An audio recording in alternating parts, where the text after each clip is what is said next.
When it comes to prominent entrepreneurs, a lot of us are familiar with names like Jeff Bezos, Bill Gates, Elon Musk, and Jack Ma. However, have you ever heard about Mukesh Ambani? Here's a fun fact. While millions of people around the world have taken a hit as a result of the global COVID-19 pandemic, a man like Mukesh Ambani has done really well for himself.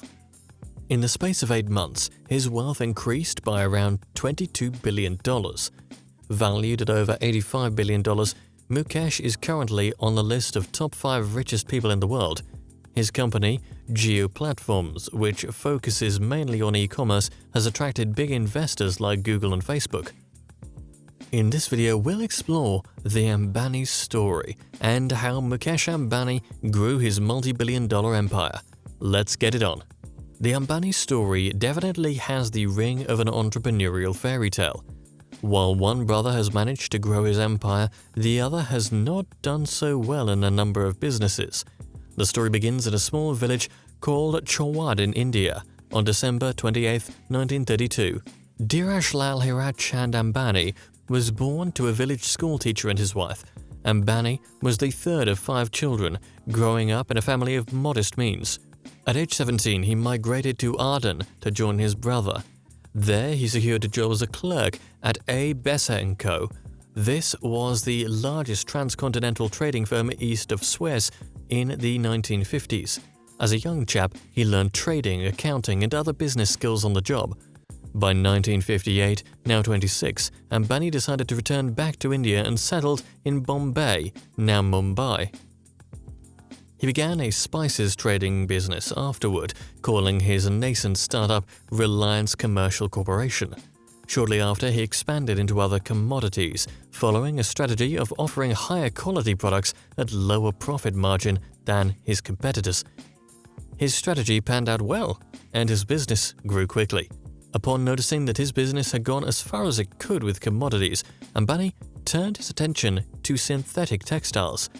In 1966, he made his first foray into backward integration by opening the first Reliance textile mill. His backward integration and diversification model also saw him add petrochemicals and later plastics and power generation to the company's portfolio. In 1997, Ambani decided to list Reliance publicly after nationalized banks refused to finance him.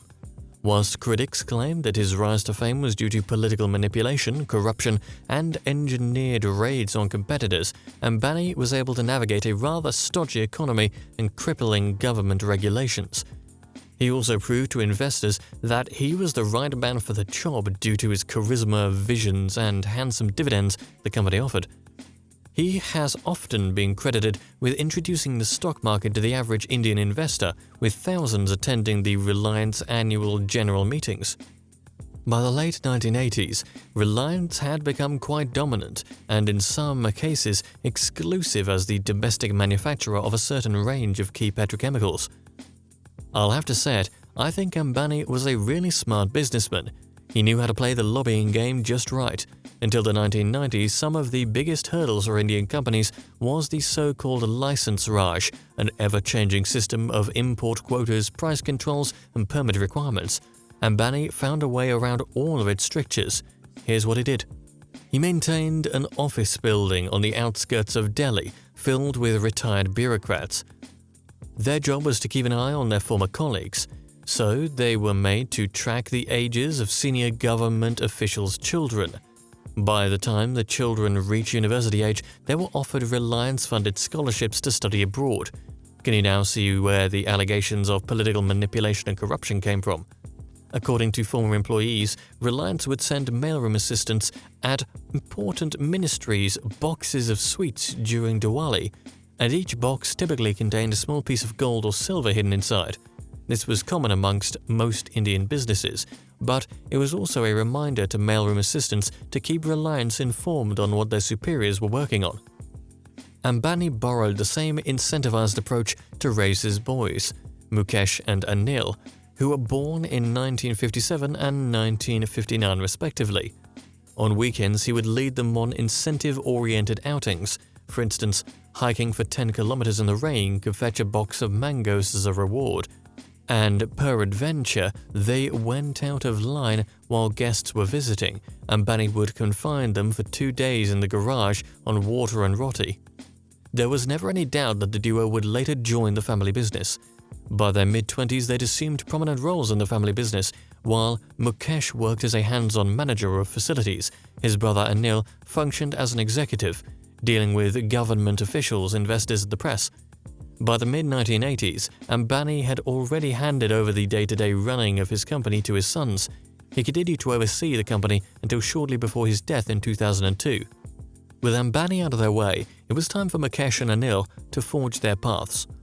This is where the real story of Mukesh Ambani begins. When Ambani suddenly passed from a stroke in 2002, he had no formal succession plan. Without any plan, his boys sorted out themselves by age. Mukesh became Reliance's chairman and Anil vice chairman. According to people close to the brothers, their relationship grew strained with the passing of their father. Each believed that the other was making decisions without enough consultation. When Anil announced a power generation project, Mukesh was angered that he didn't discuss it first. Similarly, Anil was infuriated by Mukesh's decision to restructure the entities that managed the family's Reliance shares without consulting him. While Mukesh saw himself as the undisputed boss, Anil considered himself an equal partner. The discord between the brothers came out in the open in 2004 when Reliance's board passed a motion suggesting that Anil would henceforth be under the overall authority of the chairman. Anil felt insulted and humiliated by the motion, and a sort of civil war began in the family. To buttress the severity of the family tussle, at one point, India's finance minister pleaded with the brothers to repair their relationship. A year later, the family matriarch, Kokilaben Ambani, decided she'd had enough and figured out the best solution was a split. Mukesh would be given the profitable but slow-growing refinery and petrochemical businesses, while Anil would own operations in the financial services, power generation, and telecom sectors. There was, however, a fraternal non-compete clause in their truce. The clause forbade each from entering the other's industries for a period of 10 years. The resolution seemed fair enough, and as of 2007, Forbes India estimated the net worth of Anil to be $45 billion, making him the third richest man in India. Meanwhile, his brother was a mere $4 billion ahead. With plenty of cash to play around with, Anil adopted the glamorous lifestyle. He picked up billionaire hobbies such as film production and even became one of the major backers of Steven Spielberg's DreamWorks pictures.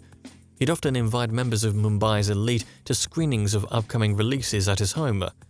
Due to several factors, Anil's businesses began to struggle. His power projects began to fail because they couldn't meet up with the state authorities' mandate for lower electricity rates.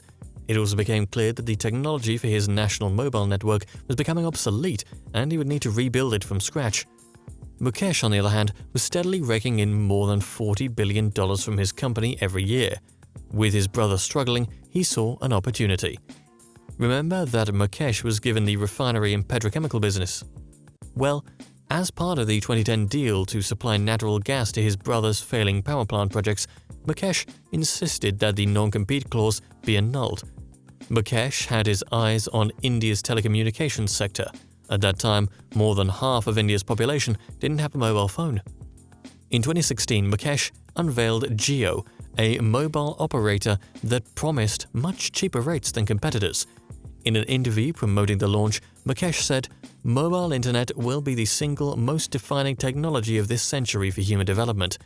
We feel fortunate to be the ones to bring the mobile broadband revolution to 1.2 billion Indians." With Jio, Mukesh set his aim even higher. He desired to dominate India's ultra-competitive wireless market, which at that time had dozens of operators. Like most tech behemoths, Mukesh brought out his dirty cards, determined to crush the competition. He believed that in order to dominate the market, he had to turn hundreds of millions of largely poor people without mobile service into online customers, and with a large cash reserve to play with, this wasn't a problem. Reliance was ready to lose money for years on cut-rate packages, while it builds a large and loyal customer base. At inception, Jio was practically offering a free service.